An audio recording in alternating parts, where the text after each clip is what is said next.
I'm your host, Reena Friedman Watts, and this is the Better Call Daddy Show. Hey, this is Big Daddy, Wayne Friedman. That's my grandpa.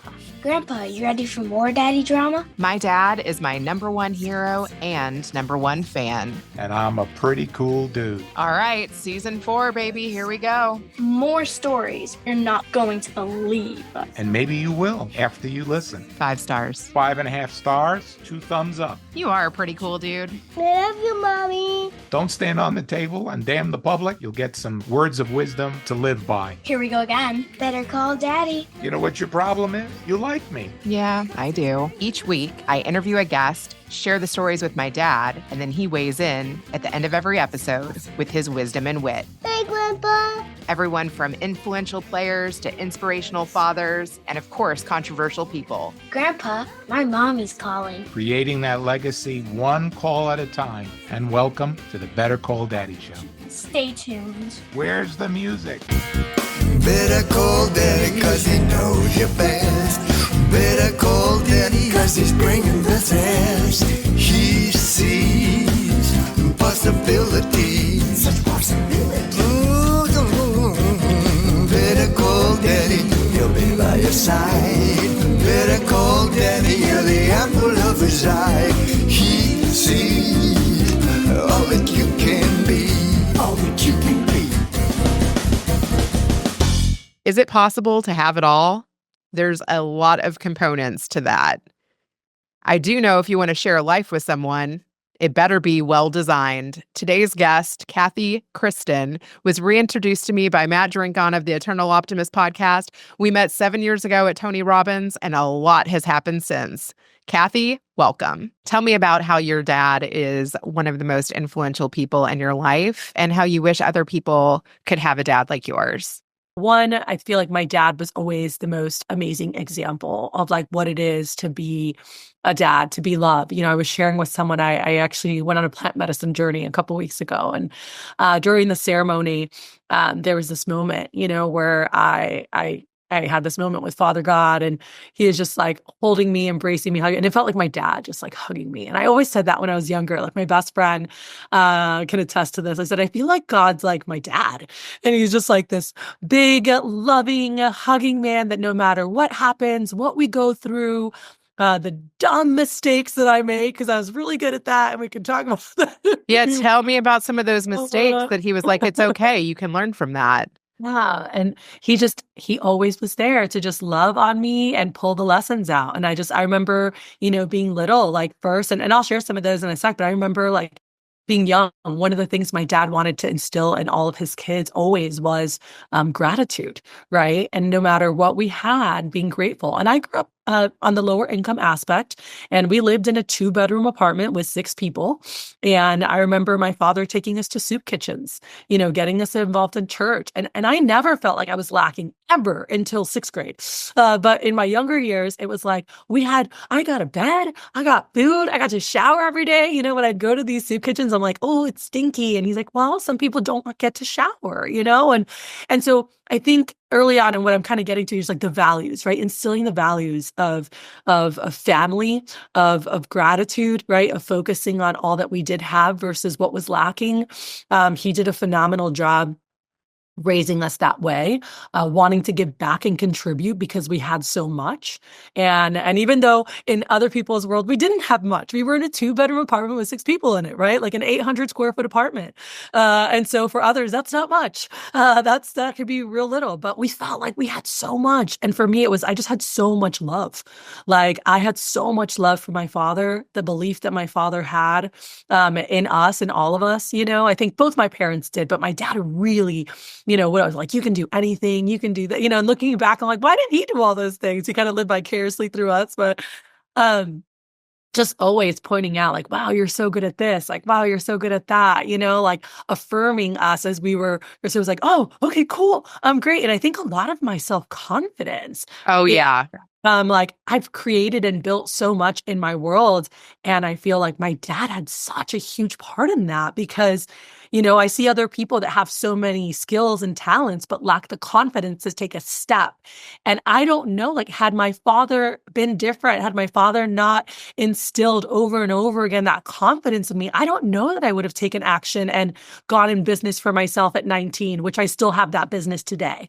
I don't know that I would have traveled the world or gone and studied abroad or, gone on a trip by myself. But he was like, go, you can do it. And here's how to, and just the guidance and mentorship. I mean, my husband, so we just had our first and only girl 5 months ago. And, and I remember last year, I didn't want any more kids after my 2 boys. My second boy was nuts. But I remember looking at my husband, I was like, you need to have a girl. And he's like, why? I don't need it. And I'm like, you do. I'm like, I said, the most special relationship in my life is with my father. I was like, and that daddy daughter, and I'm like, it's just magical. I was like, I was like, and I told my husband, I looked at him, I said, a girl deserves to have you as her daddy. I was like, I was so blessed to have one of the best daddies in the world that any woman could have. And my husband is so special and amazing. I'm like, he's such a nurturer and caretaker. And I'm like, there's so many things that remind me of dad and you, and probably why I was attracted to you, right? Like just how you take care, how you love, how you give. And, it's just beautiful. And I said, a girl deserves to have you as her daddy. And, we didn't know what would happen and we didn't try. We were just kind of like, leave it to God. And, it was just such a blessing to find out a year ago that we were pregnant with our first girl. And I'm just so excited for them to build that, because I know what that was like for me growing up and having a dad that, every time I did something dumb or made mistakes, like he just was like, hey, you made a mistake. That's not who you are. Like, you're a beautiful child of God. You're this, that, you always pour into who I was. And he's like, but you're also human and we make mistakes. But here's the good part. Like, you can always grow from those mistakes if you find the lessons, right? Like, what did you learn? How did you grow? Like, are we going to do this again? Okay, good. Probably not. That's a good idea. So there, but like, just with this kindness, like, again, like whether you believe in God or not, I have a very strong faith in whatever God is to you. But like, I just saw like anything I read growing up, about God and learned about God, like I saw it exemplified in my father, and this unconditional love, no matter what, this support, I remember in college telling my best friend, Lisa, I said, I've done so many dumb things and I got expelled in high school and I got arrested and all this stuff. And I said, and I always feel like God, our Heavenly Father, is like my dad, because he's like, he'd always just be like, I'm like, I could see my Heavenly Father just like shaking his head like, what'd you do this time? I'm like, but then embracing me like, but I love you so much, and anyway, I love that.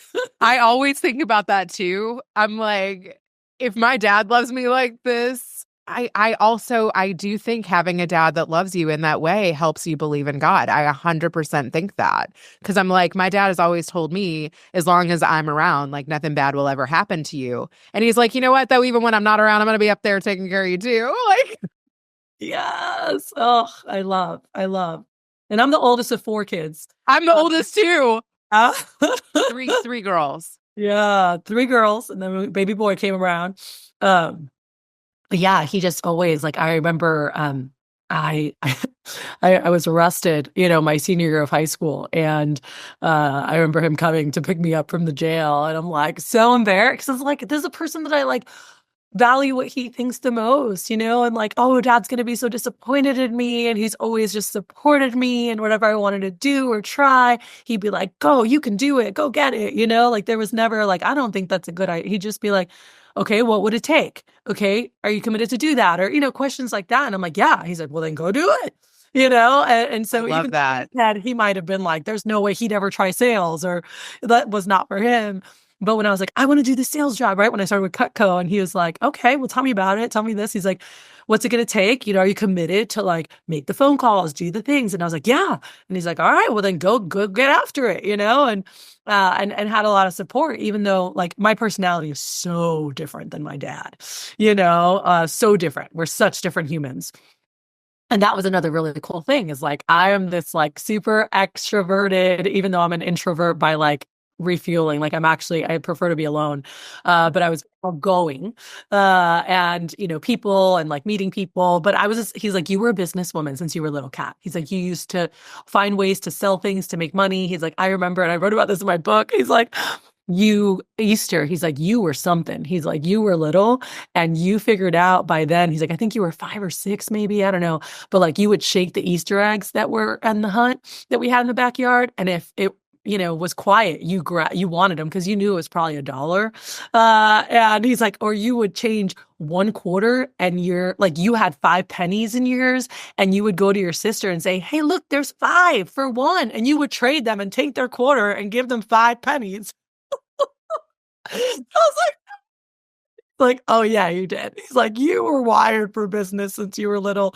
God made you like that. He's like, that's not my dad. My dad's been an employee his whole life. And he's like, that was just your wiring. And I wanted you. And what I love about dad and something I'm really trying to model now with my husband, with my kids, is really trying to understand each child and their design, right? And who they are. Because my dad did an incredible job with that. His kids are all so different. We're so different.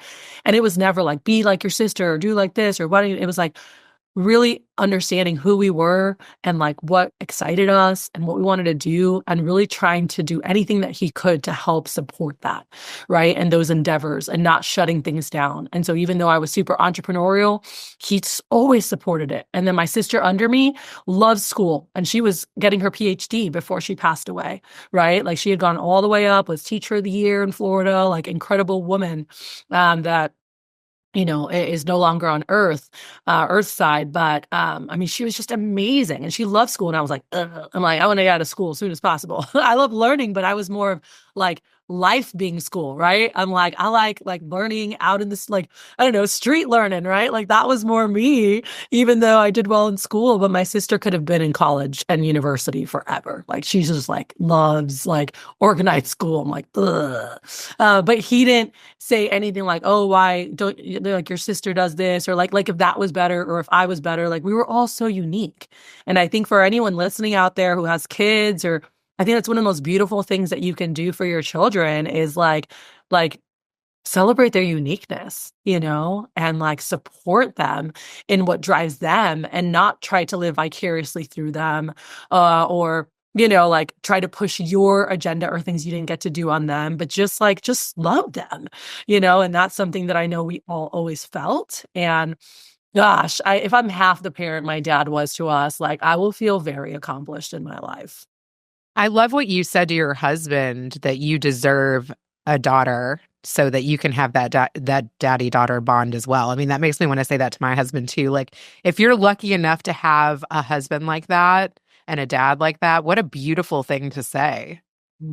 Oh, I can't wait for her. I'm like, you're so blessed. Like I look at her like last night, he's like talking to her, and again, she's 5 months, but I just looked over and I'm like, I cannot wait like for them. Like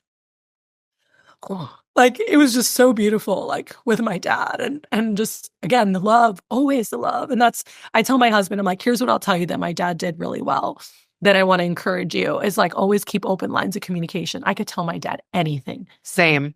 Everything. I will go to him with, I remember in college, I'm like, oh, I got to talk to dad. And my friends were like, you're calling your dad about that? And I'm like, I call my dad about everything. They're like, so wait, you tell. And like, I remember there was one instance where I was dating someone and there was some stuff going on, and I had talked to my girlfriends about it. And I was like, you know what? I'm just going to call my dad. And they're like, you're going to tell your dad? Like, it was very juicy info. And I was like, yeah, I need his advice. I was like, do I keep dating this guy? Is this someone I'm going to marry, or should I like dump him? And how do I do that? And like, I went to call daddy to find out, what to do. And they were like, you're nuts. I would never talk to my dad about that, And even my husband, when we've been together 8 years, and when he first met my dad, he would see like how we talked to dad, like my siblings and I would talk about this or that, and my dad, and he's like, I would never talk to my parents. Totally same. About everything. I'm like, everything. I said, but you know what? He created that. We never felt judged. We never felt, he was just like, okay, tell me more. Okay, help me understand this. And he just created this container that was so weird. He was so approachable, and we didn't feel judged or condemned or like we did something wrong. It just was it was facts. Like my dad did a great job at just taking in facts. I'm like, okay, tell me, and just seeing how we were feeling, and if we asked, sometimes he gave guidance. But my dad's actually really good at just listening, and then he'll be like, I'll say, Dad, can you give me advice? He's like, okay, well, you know. Whatever he thought, he would share. And he's like, well, maybe we could do better with this or do that, but he really encouraged us taking ownership of our lives. And I love that. And that's really bled into who I am today, for sure. Has he ever gotten off the phone with you? Have you ever been too much for him? No. Has there ever been like a time where he's like, you know what, let me sit on that and get back to you? Oh, yeah, there's been a couple of those. He's like, oh, my daughter. I'm like, just think about this. But it's just magical. And even my I'm glad my husband's gotten to experience him. My husband had an absent father growing up, who thankfully has come back in the picture now as he has grandbabies, as my husband has kids. And it's cool to see them starting to reconnect and, build a new and totally different type of relationship. But, he watches us with our dad. And I mean, Reena, to be like, I'm going home next week and I definitely will curl up next to daddy on the couch and watch Hallmark and lay on him like I'm 12 years old. That will happen. And it's one of my favorite moments going home for the holidays. I'm just like, Daddy, I just love curling up on the couch and watching TV together. We used to do that every Friday night, it was and we've been Jewish. We've just been singing music. We love that too. But that was our movie night. And we were just sitting Friday night, was our movie night, and we were just hang out and cuddle all up on the couch, all the kids and the parents. And it's something I still value to this day. And I'm so grateful, to have that, to be able to call dad. If I'm 13, 15, 20 years old still. And I'm like, Daddy, I'm working through something. I just want to get your opinion, or, hey, can you keep me in prayer? And sometimes at this point, it's just that, uplift me in prayer as I'm making some decisions, on these transitions or on investments, or how do I handle this? This happened 3 months ago. My son got sent home with a note that he was being a bully. And we had to work so hard not to die laughing because they wrote what he said to the other young lady. And I'm going to be a little vulgar for a second, but he said, go sit on a chicken and fart to another child in the class. The other child did not like that.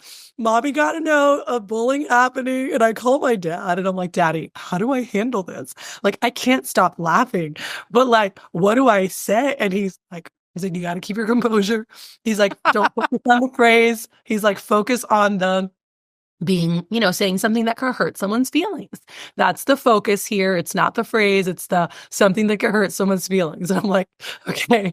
All right. And so I call him for parenting advice now. And then even when I was talking to my son, he's like, put him on the phone. Cause I was like, Dad, I was like, can you stay on the phone with me? I need backup. I was like, Daddy, can you just stay? I put him on FaceTime.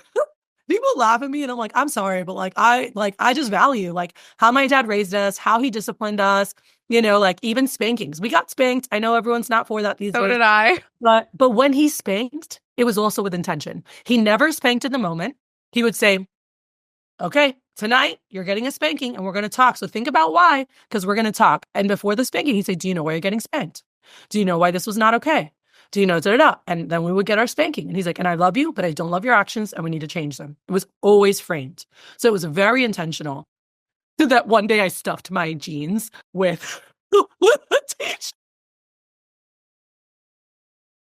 That was not a good idea. Because when I got my spanking, Daddy heard, on a pillow or something. And it was a sweater or something I'd put in my jeans. And he was like, did you? I was like, yeah, I got a little bit more than I needed to that night when he was like, don't you? I was like, okay. But, I love how he disciplined. I love how it was always framed so we understood why we were getting in trouble. And it was always, I'm not upset with you. I love you. I'm not upset with you. I'm upset with the actions you took, or I'm upset that you didn't think about this or that, or that you treated your sibling that way, because I know you're better than that. And so it was always this uplifting and, bringing that best part of us, which was amazing. And so, yeah, so dad is on the phone with me and he's like, Benjamin, can you tell me about what happened at school? He's like, Mommy told me that, you misbehaved today and you made somebody feel bad. And he's like, I don't know. And he's like, did you not tell someone to go sit on a chicken? And I'm like, and my dad's like, kept such a good face. And he's like, yes. And he's like, was that nice? He's like, how do you think the other person felt? Did it make them feel good? No. Is that the person you want to be? Do you want to make people feel bad? Or do you want to be somebody who's kind and loving and make people have a better day because they met you? Okay. All right. He's like, well, hey, let's just do better. And my dad hung up later. And my dad's like, that was really hard. But he was having a hard time keeping a straight face, but we did it. Oh my God. I don't know if I could have kept a straight face for that. I probably would have played like some fart noises like at the end. Yeah, no. Call. When I heard your podcast, I was like, oh yeah. I was like, that's my jam. Oh my God. That's so great. I'm curious how your dad was at the wedding, and did your husband ask for permission? Oh, well, my husband and I actually eloped. So we told everyone afterwards, which was very unconventional. I had gotten married years before, just like, and yes, permission and all that had happened, but this was a whirlwind and I was so scared to tell my dad. So we got married February 6th, 8 years ago. And then in March, we went on a family vacation. I had told my dad, I'm like, hey, so I got something to tell you. And he was like, oh, okay. He's like, well, he's like, I trust, that you made a good decision and, I look forward to meeting him. I'm like, okay. Like no decision has my dad ever made me feel bad. He would just be like, well, you're going to have consequences. And so think through that and probably next time make better choices. Right. But this he's like, all right, well, you're a smart person. I look forward to meeting him. We'll go from there. And they met for the first time on a family vacation to Mexico. All my siblings were there with their spouses. And I was so nervous. I'm like, and then I remember talking to dad. I'm like, so what do you think? He's like, I love him. I was like, yeah. And my husband's a little younger than I. And I was like, but he's also younger. And he's like, Kathleen, he's like, you are, whatever I was at that time. Let's just call it 30. He's like, you're 32, going on 25. And he is like 25 going on like 50. So he's an old soul and he seems more mature and older than you. I'm like, oh, well, thanks, Dad. And he laughed. He's like, I think he's amazing. He's like, I love him. And I think this is going to be great, and so that was huge because I was so nervous with Dad. And then what was the other question? I'm like, permission. And I forgot. How was he at the wedding? But you eloped, so he wasn't there on that one. Well, but then we ended up, because my husband had never been married, we ended up deciding to have a wedding on my birthday that August, 6 months later. So I had a big 35th birthday bash that I had planned in Napa Valley. And then my husband was like, what do you think if we have a wedding your birthday weekend? And I was like, yes. I was like, best birthday.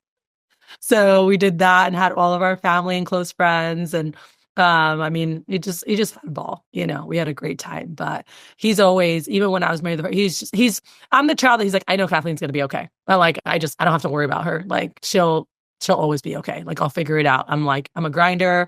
I was always a hustler when I was little. I'm like, I'll find a way. Like that's been my mentality. It's like champions find a way. Like I'm going to find a way to make it happen. And so he's always told me that. He's like, I don't worry about you. He's like, I have to worry about the other kids, but I don't worry about you. So anyway, so I wasn't, there wasn't I don't know. I think my dad's always just been like, all right, there's my girl, like there's no losing his daughter. Cause I talk to him, I call him like every other day, so he knew like that wasn't like his daughter left at 17. I moved out when I was 17. I've been on my own since. So it's been, since 17, it's been very similar type of communication. I mean, there's been some times where we didn't speak as much and other times, especially now with kids, I talk to him a lot more. But yeah, I mean, I moved out right away. Like we were lower income. They couldn't, it was just hard. And I didn't have the best relationship in high school with my mother. And so it was just like, all right, I'm going to go be on my own. And he's always supported that, everything that I've done. Okay. So tell me where you went at 17. I moved away to college. So I went, got an apartment and moved away, just far enough to not be home, but close enough I could drive. So it was about an hour and a half away in West Palm Beach, Florida. And Yeah. And so he could come visit me pretty easily. Didn't have to fly anywhere, but I was in a totally, I mean, South Florida, and you're familiar with South Florida. I mean, it's like Southeast Florida is like a different country.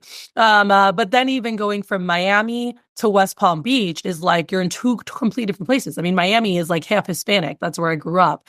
And so you've got the Jewish sector, you've got like over half Cuban population, and then others. And so going to West Palm Beach felt like I was in a totally different state. I mean, it was predominantly Caucasian, very different feel, very ritzy, very beautiful area.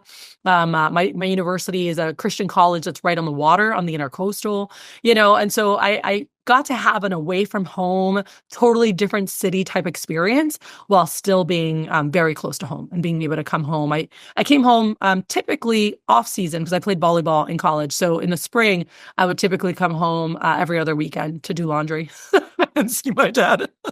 Same. We have so much in common. Like I went to college at 17. I went to a school that was drivable. It was only like 4 hours away. I went to a smaller school and then I transferred to a bigger university. But yeah, totally. And I moved across the state and I lived out there and my grandparents weren't too far. And then I came back to Fort Lauderdale and was there for a bit. But I've had my own place since I was 17. So I never lived back home with mom and dad. My siblings got to go back home for a little bit. I wish I could live with my dad forever. No, I'm just kidding. But I just love being around him. He just brings so much joy to me. So what is he like as a grandpa now? it's really fun to watch because I like get like these random flashbacks of him like as a dad with like my brother or my sister, or, like just how he is, or even with me, like he was grabbing my daughter, like kissing her on the neck, like "Mwah," and I remember being little, like stop, Dad. Like it's like oh that just hugs and kisses and. I mean, he's the same as he was with us, like disciplinarian. He is a disciplinarian. With love, always with love, but my son is like going nuts. He's like, Benjamin, he's like, absolutely not. We're better than, like I said this, or remotes aren't for kids, remotes are for adults. That's the argument in grandpa's house. And so just lots of love, lots of discipline. Like he's not a grandparent that's like, they can do whatever they want. Like he is exactly how he was with us. So that's why I call him like, Dad, I need your help, discipline. But where the other grandparents are like, spoil the hell out of the kids, like the other ones in our family, and they're just like, they can do no wrong. I'm like, yes, they can, and they need discipline. You are allowed to discipline my children. So Dad keeps he definitely keeps them in check, but also, has a ton of fun with them and like playing in the pool, and like he loves to play basketball, and my dad loves math, and if they have like different math games or anything, like doing that with them. So he loves being involved, super present. Like last year, he fought me to take my kids home with him after Thanksgiving. We were all in Utah. My family does every other year a destination Thanksgiving, and every other year one of our homes. And so last year was destination. And he's like, hey, I want to take the kids home. And I'm like, you don't want to do that. And he's like, yes, I do. I'm like, no, Daddy, like you really don't. Like they have gotten older. They are annoying as all could be together. The boys, they like are so aggressive. And I just don't think you're ready. He's like, I had 4 kids. I can handle it. And like, I don't know many grandparents or parents that would do that. He took them for 3 weeks. I was like, Daddy, I can't get to Florida till December 18th. And this was last year. And he's like, I don't care. It's fine. And I'm like, did you hear me? I was like, it's November 20th. I was like, I cannot make it to Florida for 3 weeks. And he's like, I just want to be with my grandkids. And I was like, all right, have fun. And they went. And they had a blast. But he was definitely ready for my arrival. When I got there, he's like, okay, take your kids. I was like, all right, we hit the threshold. I think 2 weeks he can do just fine. The 3rd week, it's done. I can relate to that too, because my dad is always willing to take the kids, is always willing to say yes. Like he's such a family guy. And my mom is like done after a week. Like she's like, what did you say yes to? Yeah, but he did have a little shock though after, because the 3-week mark was a little rough, and then when I arrived for Christmas, I told him, "Oh, surprise! I'm having one more." And I remember I have him on video, and he was like, "What?" It's like, I'm like, "Don't worry, it's a girl," and he was like, super excited to have a granddaughter. But he's like, I just need a minute to process. It's been a long 3 weeks. I'm like, yeah, you're nuts. So it's like, you took a 1-year-old and a 3-year-old or 3.5-year-old. I'm like, that was a crazy decision, Father. But they had a blast. They love being with Grandpa and Grammy. That is super brave. Do you see yourself and your kids already? Yes, I do. In my the stubborn, independent in my oldest son.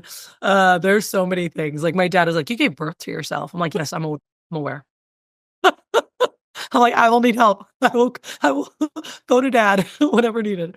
But yes, very much so. And then my second son, there are a lot of things we see very similar to my husband. So it's really fun to watch because my oldest looks more like my husband, but has my personality in so many ways and is a little salesman, like 100%. He's like, well, don't you think? He's like, but, a little objection cycle, it comes again. I'm like, oh my God. My husband laughs and looks at me. He goes, I hope you're ready for this. I'm like, and then the younger, he's just more playful, whatever, very like loves to tackle and wrestle and like is just like really funny and like lighthearted. And that's very much like my husband. So we definitely see that already. I don't know about Natalie. She's just the sweetest thing in the world. But we'll see. We'll see when as she gets older. So I'm curious, like you said you didn't want kids and now you're in the stage where you're like, you can have it all. So can you talk a little bit about that transition? oh, yeah. And in terms of just like schedule support, like what aspects? I mean, there's so many ways we can go. Whatever comes to mind. Yeah. Yeah, I think that thanks for bringing that up. I think that before it was this like this or that, right? Like since I was little, like I knew that I wanted to pursue business. Like I loved business and my dad always like fed into that. I loved competitive, like I played volleyball, all my life and played collegiately. And Wow. as I picked what to do when I was graduating, daddy helped me make the decision. I was like, Dad, I don't know what to do. I was like, I could leave for a year and just take a gap year and travel. I was like, I'd go do my master's in Spain and see the world while really getting my Spanish stronger because that's my first language. Oh, wow. And I hadn't used it much in middle school and high school, just to talk to grandma or, but we don't speak it regularly at my house, but I do speak it fluently. But I said, I need to like advance my vocabulary. I sound like a 13-year-old in Spanish. I said, or I could do this. I said, or Cutco has an opportunity where I could actually run an office for a year. They'll offer me this, they'll do that. And I remember my dad saying like, so many people like, are super, are happy or content or fulfilled, but they're very poor, but like, they're like, I'm doing what I love, or they're an artist or this or that, and then not a very successful one. He's like, or they make a ton of money, but they're so unfulfilled, or they're sacrificing values or compromising on things that they might not have wanted to. And so there's a gap, of unfulfillment that's there.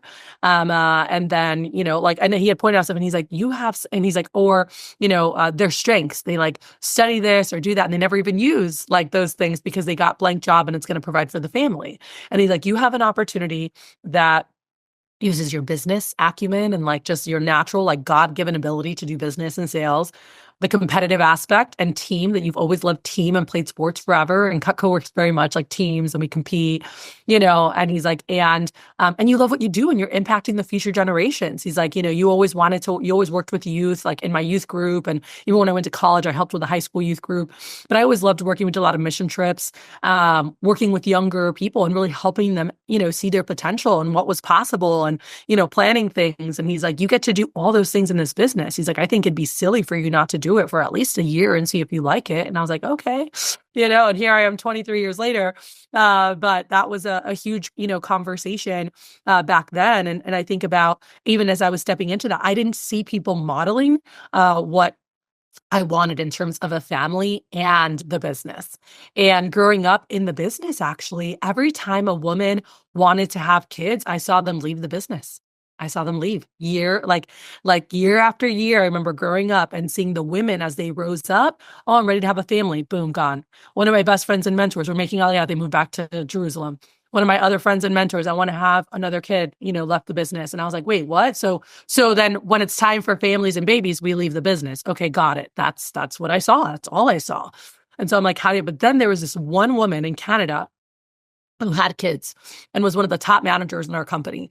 And I remember reaching out to her. And I think this is just so important for anyone out there. Like if you're listening that, don't get discouraged by like what's not happening or what you're not, but like, go on a search for what you want. Who has what you want and find out how they got it, right?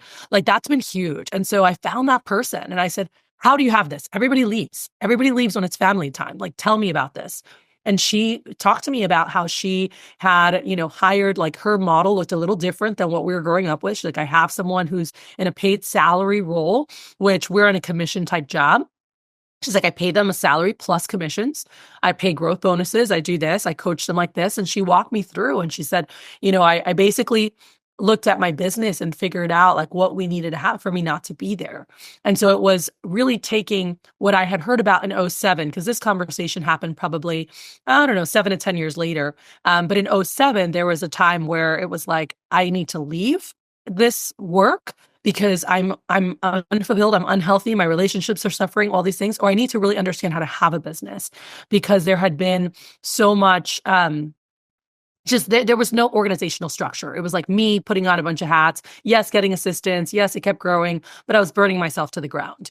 And so once I said, okay, I want to be a business owner and not just a full-time operator. What do I want that to look like? How many people report to me? What's my organizational structure? And so putting that together, that was a huge game changer in my business in '08, like lights out, completely different. I was able to build really life by design. And that's what a lot of my stuff in my book, my book is called Life as a Masterpiece, Design and Live a Life You Love Today. But it was everything that I did. And so it was first getting clear on what do I want and what I want it to look like? Why is it important to me, right? Which, by the way, I'm sharing this, but I literally transitioned the exact same steps to my family life. And then it was like, all right, how do I get it? What is the strategy? What do I need? What does it need to look like? And really sitting and breaking that down. And then how do we sustain it? Because life happens or things, and in this world, it's like nannies are going to not be available or this is going to happen. But then it was looking at, okay, what's my home team look like? And now I want to have a business. Angie had shared with me how she did it. And I'm like, it's possible. Like for me, that's all I need. I need to know someone, I don't know that I was ever the trailblazer where like something that had never been done before being that first one. I was always the one, if someone else has done it, so can I. Like, and I'm going to go freaking get it done. Like that's how I always saw myself. And I'm like, okay, it's possible. They did it. Okay, cool. Then I'm going to do it and I'm going to do it better. I'm going to do it stronger. But like, I know it's possible. It's like my brain, however it's wired, needed to know that, okay, it's possible. Cool. Let's go. And I know I can make anything happen. So I'd sit down and break it down. And so at home, it was like, all right, I want to have time with my kids. Okay, I want this. And it comes down to team, just like in business. If you want life, if you want, time and money freedom, you have to have a great team that's helping support your business and running aspects. If you're doing everything yourself, you're going to run yourself ragged, right? And so same thing for family. That was a thing of shifting, okay, what support is needed, right? Whether it was in certain seasons, a night nurse, or, when I had Benjamin, it was COVID, but we had a family we knew really well nearby, and I had her come twice a week, and she came Tuesday and Thursdays to just be with him so that I could create, so that I could read, so that I could turn my brain on, because I needed that. Like my wiring, I cannot just sit for years and years with babies and Cocomelon, and I don't even know what, I'm like, I'm gonna lose my mind. And I was like, I just need to like read a book. Like I need to go get a massage. I need to create content. And so I knew that's what I needed. And I'm not saying that's what you need, right? But like, I think it's just being intentional and being aware of what fills your cup, right? What brings you joy, and how can I create space for those things, right? My husband and I have to have a date night. We do a staycation every single month. We have a weekend, just him and I, every single month. And maybe that's excessive for some, but I love it. I love my husband. Maybe it's once a quarter, but do you have something where it's just you and your spouse and partner getting to connect? That's important in my design. It might not be to you. I want my husband until I die. So it's important in my design. I'm like, our kids are going to go. And like my son sometimes like, why don't you take us with you? Like we went away on our weekend was this past weekend. And my son was like, I want to come. And I was like, nope, it's mommy and daddy's weekend. And by the way, my dad modeled this for me. I remember seeing my dad do this when we were younger. And I said, nope, honey. I said, this weekend is me and daddy's time. And he's like, but why? I'm like, well, because you guys are going to leave mommy and daddy one day and you're going to have your own family or your own fun. And you're going to live somewhere around the world. And guess who's still going to be here? Mommy and daddy. And we have to make sure that we get our time together. And my son was like, okay. But like, I love that we're getting to model that. 'Cause I'm like, this is a relationship I value. And it needs time, right? So we have to get sitters. And so we are blessed to have the funds to be able to hire extra support. And I think for someone who's just getting started, maybe it's someone in your neighborhood. We just found a young girl who's 13 who comes over and gives me a break just playing with the kids. I don't leave her alone with the kids, but she'll play with them and I can come read or do stuff or, answer emails. And if she needs something, she'll pop in, hey, the baby needs this or so-and-so, no problem. It's $5 an hour. Totally. 4 hours of just having some support with the kids and playing, it's cost me $20 for the day. So like, look at that. Look at your church. Look at elderly ladies. Like right now, my friends, like her mother-in-law, she's an older Spanish woman who's at home a lot of the time by herself, and she just wants to love on babies. Like she'll just come hang out and help cook dinner or whatever. And I was like, well, I mean, of course I'll give her something. I'm like, how much does she charge? She's like, she'd do it for free. I was like, all right, well, I'm going to give her something, right? But look at those things. Maybe it's for my girlfriend who was tighter on funds, her and one of her best friends both had younger kids, and they both gave each other 1 day a week that it was their solo day. And so one would take all the kids, she would have 6 of them and at the house, and they'd play games and do it, and she'd take them for the day, and her girlfriend would go to the spa and go do whatever she needed to do, right? And they'd flip-flop. Another day, she would take all the kids while the other one had a day. So maybe it's that. They didn't pay for it. They just traded off. They each got 1 day for mommy to just clear their brain and do whatever, right? So get creative, but get support. Like know what you need and want to be serving on overflow, right? This is how you have it all. You have to be living an overflow and joy. And it's hard, especially with young kids. And so what support do I need? Who can I mentor? Who can I help? Maybe you have someone in your industry that you can mentor and they're getting free mentorship at a high level. And while they're home and watching you work, they hold the kids or help with the kids or feed them or whatever, right? Like I've done that. I've had mentees that like help me with the kids, but they're getting to hear me, learn from me. I'm coaching them. And I'm like, hey, here's the exchange. I will coach you. I'm like, you help support me with the kids during the day at the house while I work with you and teach you things. They're like, cool. Right. So just sharing random stuff, but get creative. I think that sometimes people get blocked with like, well, I don't have the funds to have a night nurse or I don't have the funds to have a full-time help. Okay. Then let's get creative. If you need that time for you. And so that for me, it was introspection. It was self-awareness. It was figuring out plans with intention and then knowing what support was needed to make sure that happened. I love those creative ideas. I'm like thinking of a friend that she's so sweet. She has a son in my son's class and she wants her son to go to the gym and she picks up my son like 2-3 days a week because we're like on the way to the gym, and she's encouraged both of our kids to like get in shape together. And, I have 3 other kids, so I can't really do that exchange. But when I have a morning off, I frequently reach out to her and I'm like, let's go to a new coffee shop on me. I love it. I love it. So yeah, I love that. Like find ways which you can support your kids' friends and give back and find mentors and get creative. It's a little different too, like I loved having my miracle morning and having all my time. And like, I can't do that how I did before kids. And I let that block me at first. But that's been an adjustment where now it's like, all right, affirmations. Like I have myself recorded saying stuff for myself that I'll listen to while I'm in the bathroom or I'm driving somewhere or I'm breastfeeding. And so I can't sit and read as easy. So I've recorded myself saying things that I can listen to. When we put on some affirmations on the TV, it's definitely Doggyland Snoop Dogg affirmations. Tell me some of them. Better every single day. I get better every single day. Like it's so cute. These like little doggies from Doggyland. And my boys love it. And my 2-year-old, like, he's always like pretends to be a puppy. He's like, well, I'm like, all right, well, we're going to watch this. And it's beautiful things that they're saying of like how they can learn and I am smart and I am capable, and like we do it together, we dance around.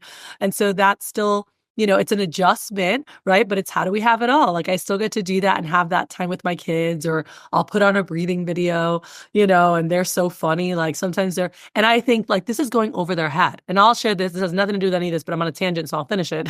My 2-year-old 3 days ago. So since my eldest was 1.5, like I really started trying to teach breath work.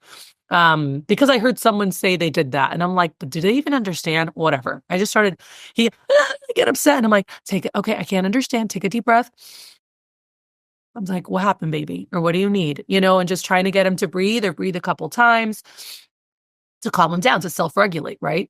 And so I started teaching Benjamin that since he was young. He turns 5 next month, and he does that for himself sometimes now, which is so cool to watch. But the coolest thing happened 3 days ago. So my little one, who since he was little, I'd be like, oh, take a deep breath. He did not want anything to do with that. So Ben would do it with me when he was 1.5. So Xander would smack my hands and go, no, and run away. I'm like, oh my God, same parents, same style, different kids, right?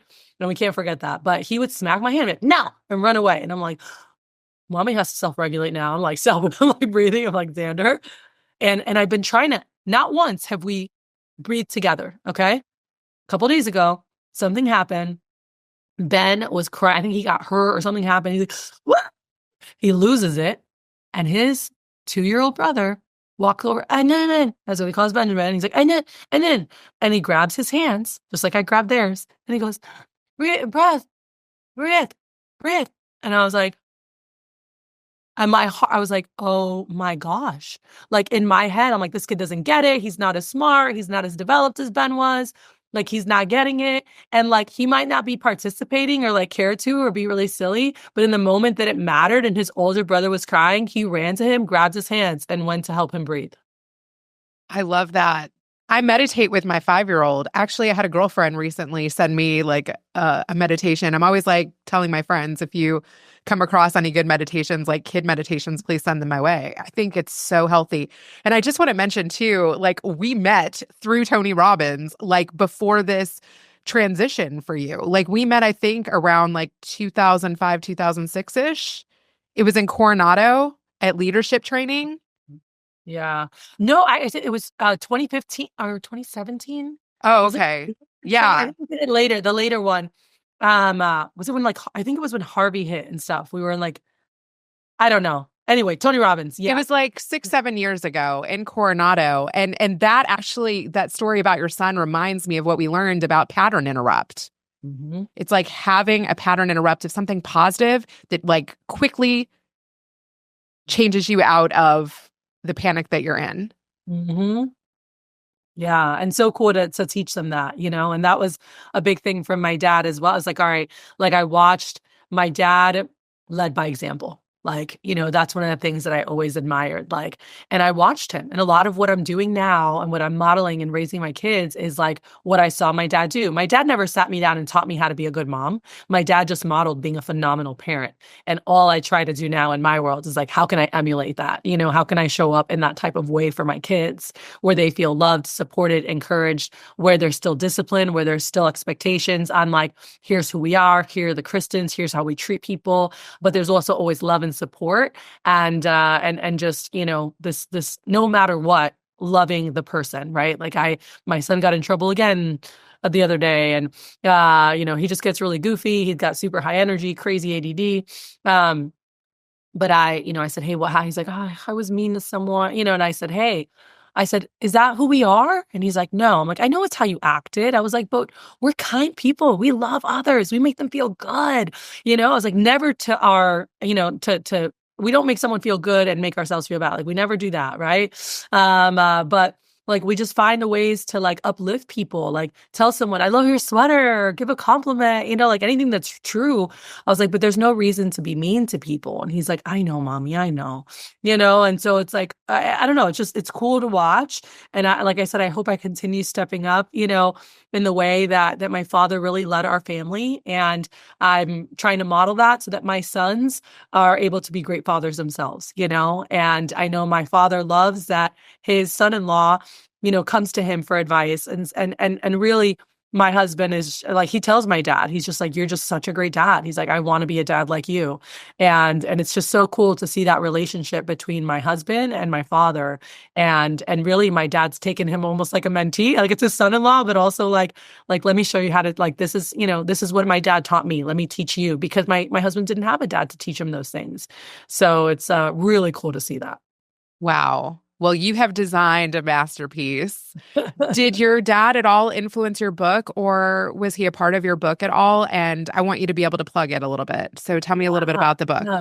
No, my dad had nothing to do with the book. I was actually really scared. It was another moment where like there was actually one thing I had never told my dad in my life.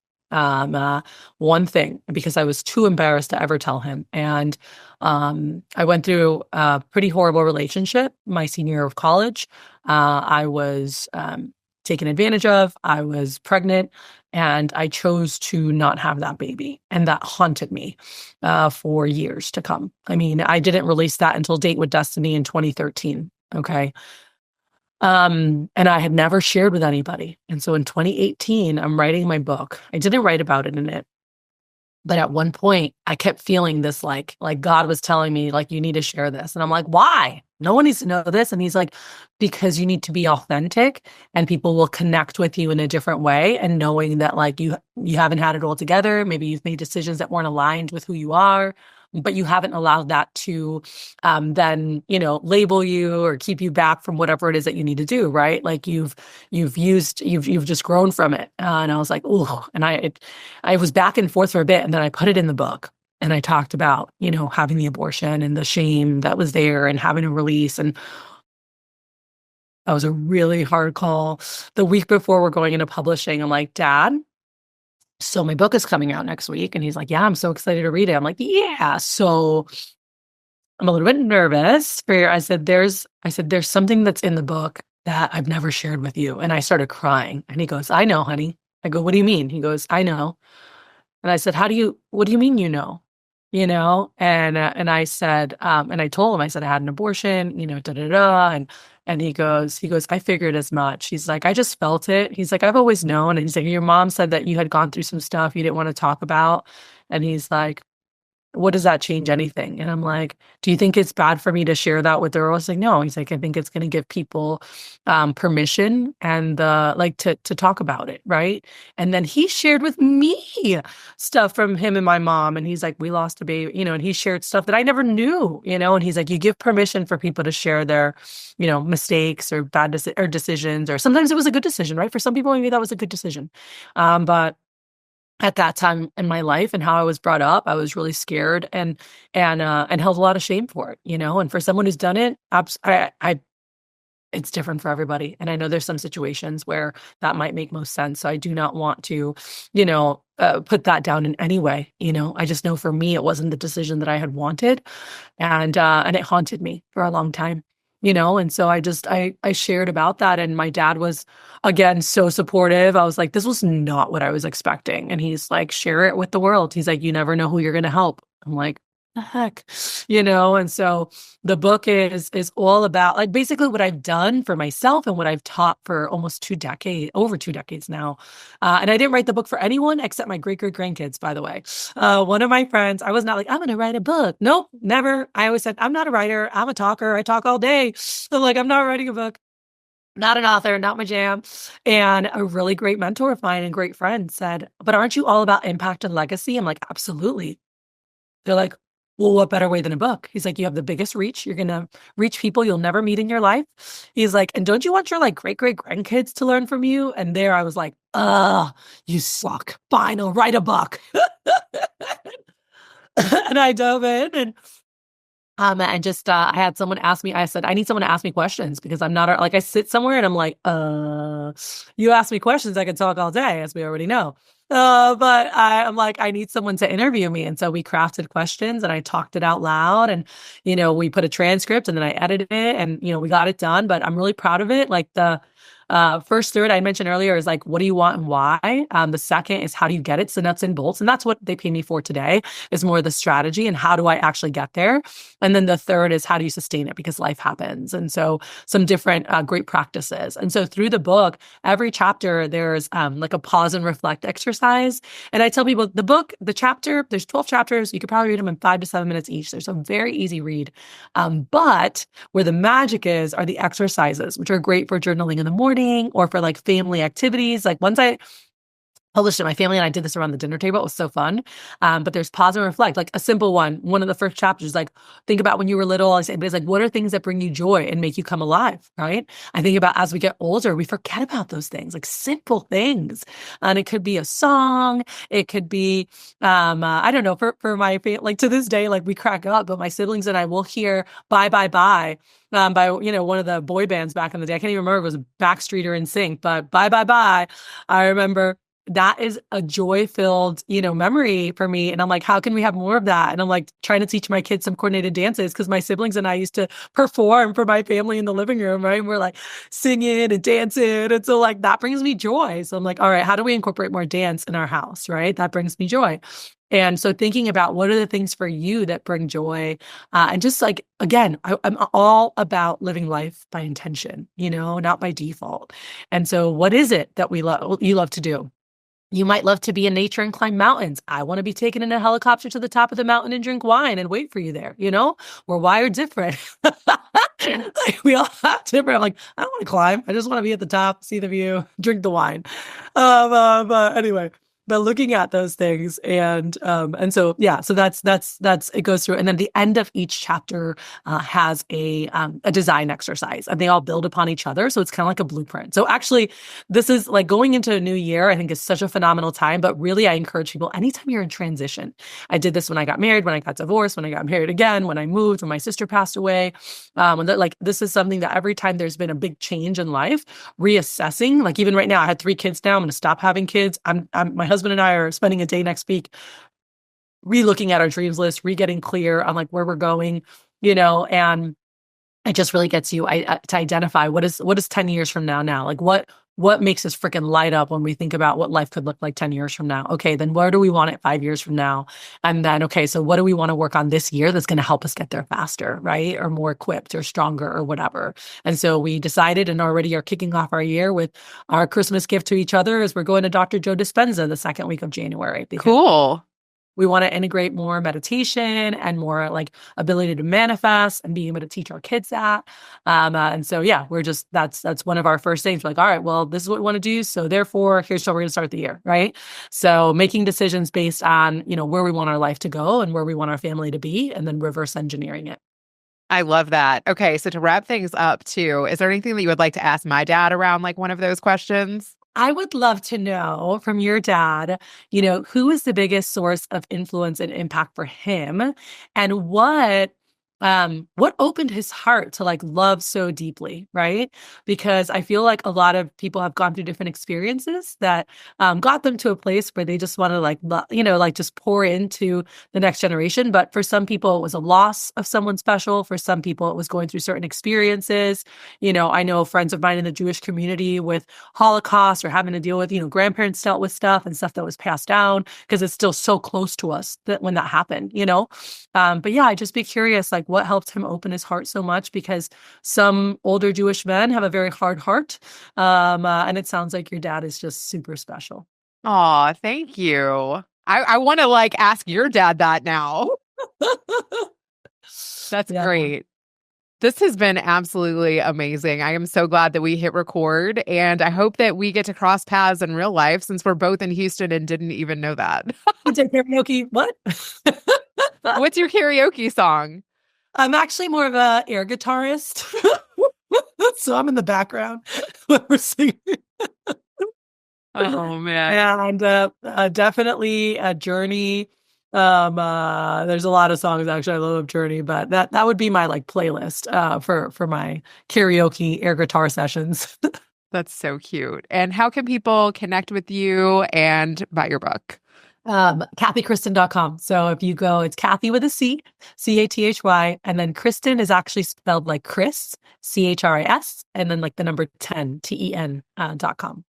Everything's there. All the social media, plug, the GoBundance link, the book link, all my worlds. You can learn more there. Thank you. Awesome. You've heard from my mom. Now, let's switch it over to Grandpa. What's fascinating is that some people are searching for discipline, but what she's graduated from, it's not discipline, it's structure.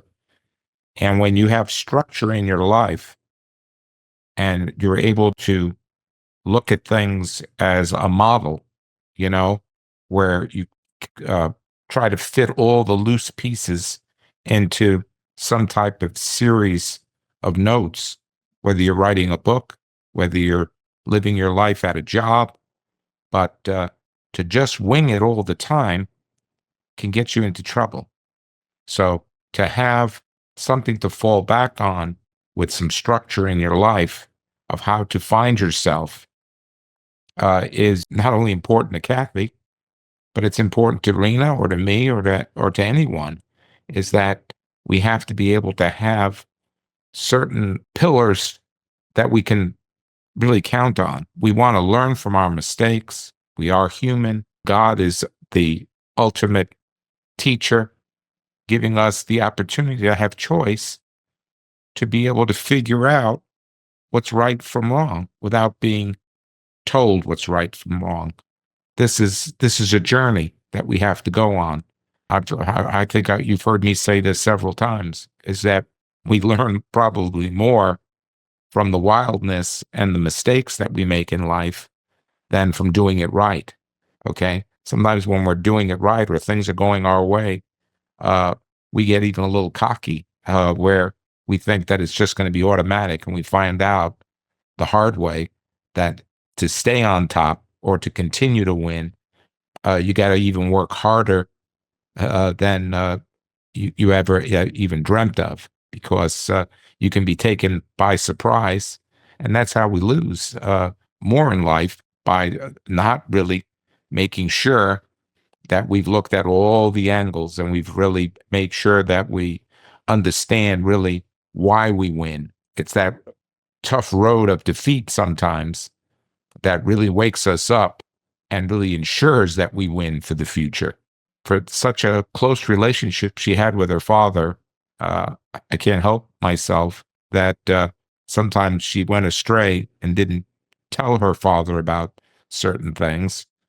But it comes full circle, is because she's so used to having his advice and support that it became impossible for her to hold secrets from him.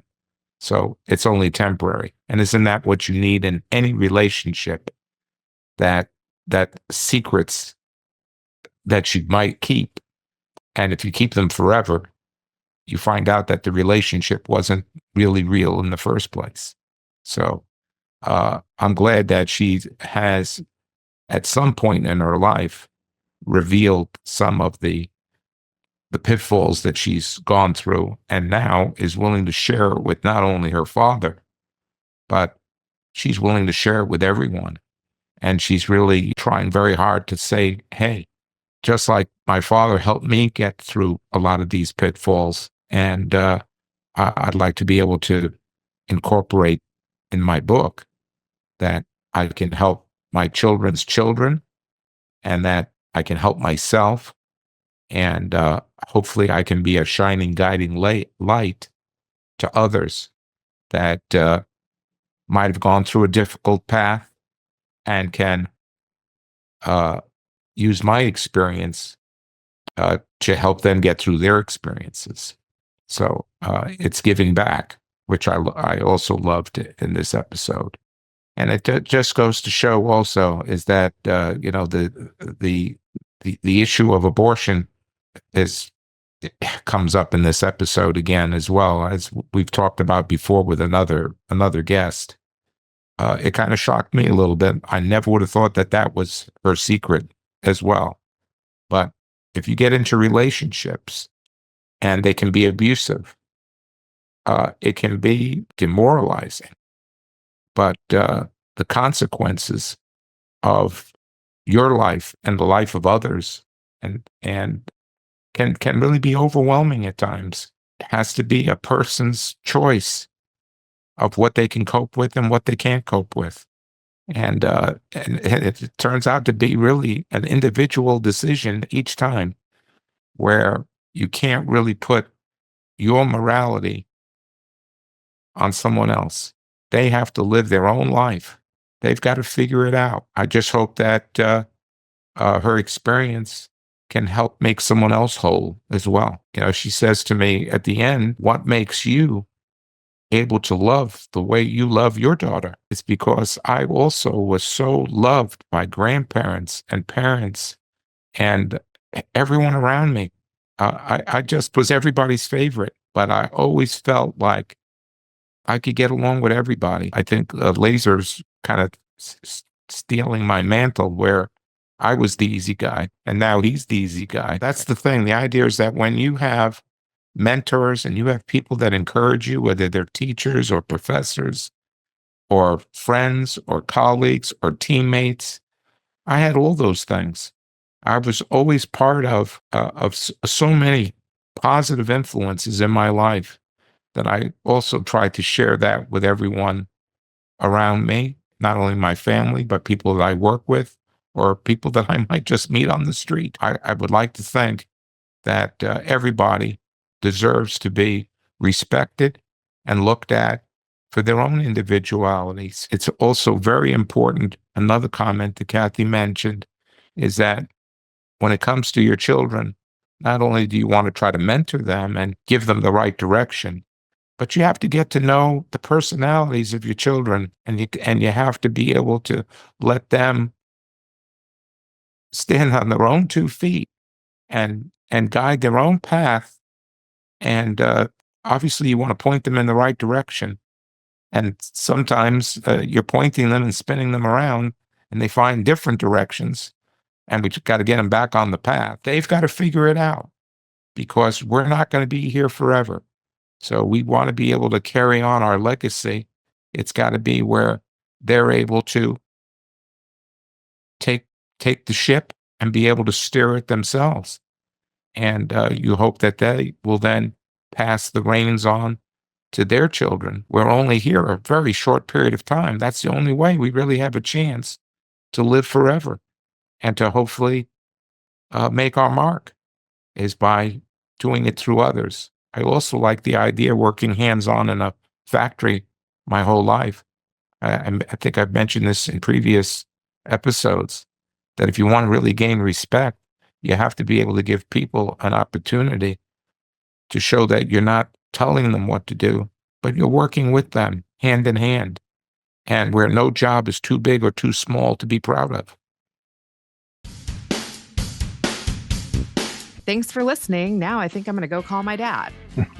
I'll say goodbye and see you the next time. Thanks for listening to the Better Call Daddy Show. Join us weekly for new episodes and more daddy wisdom. Better Call Daddy is good advice always. And love you, Grandpa, and love you, Mommy. That's so cute. Don't forget to like, subscribe, and share. You can also find special episodes on my YouTube channel, and you can listen on Apple Podcasts, On Good Pods. Spotify, Amazon Music, Alexa, or your preferred podcatcher. That's a wrap for now.